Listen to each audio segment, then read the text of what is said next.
Benito, it's got to feel extra special to get back in the win column, but to do it here in Sacramento, how are the emotions right now?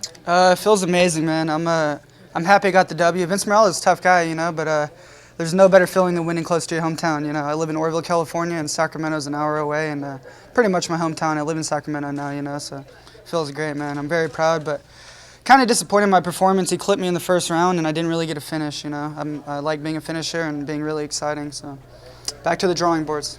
And Michael kind of asked about that a little bit. Did that shot that dropped, did it kind of rock you a little bit and take a little bit to clear up, or was it just a matter of just kind of? It was just a quick flash, he caught me and instantly I was embarrassed. Like if you could see that my facial expressions, I was like smiling and I was like, nope, I'm good. But caught me by surprise for sure. I was like, oh, what the fuck was that? Sorry, I guess. But and then I got him in my guard, settled in a little bit, and then I was good.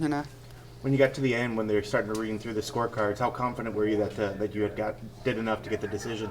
I felt like I was attacking his leg and scoring more throughout the fight, but I was a little nervous of that first round of him clipping me towards the end, So I was a little nervous, but I felt like I did enough.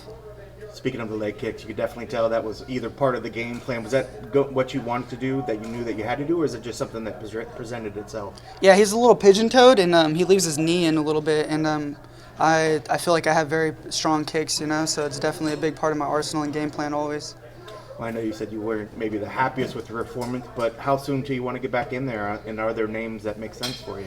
Yeah, man, I want to get back in there in October in San Francisco, And as of names right now, I don't really care. I'd like to fight Ricky Simone. He's fighting tonight, but he's fighting Uriah. He's ranked higher than me. We're supposed to fight a few times, so I understand if I don't get that, but I just want to keep climbing up the rankings and proving myself. Is that because he's fighting Uriah, or just because he's got a good ranking that you want to fight Ricky? No, he's proven, man. He's 3-0 in the UFC. I got to tip my hat off to him. He's my rival. We're arch nemesis, whatever, but I tip my hat off to him. He's 3-0. He's had great performances, and he's fighting Uriah, He's ranked higher than me, so I definitely got to work my way up the rankings, but I feel like I could definitely finish him and put on a good fight.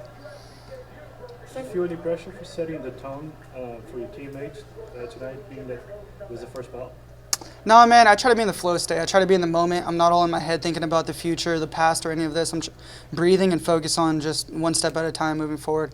I feel like the more people think about the future and think about all that, they're in their head and they're not really letting their instincts come out in the flow state, So on that note, coming in to a fight on your first loss, does that kind of give you extra motivation, or is that extra pressure, or you push that aside as well?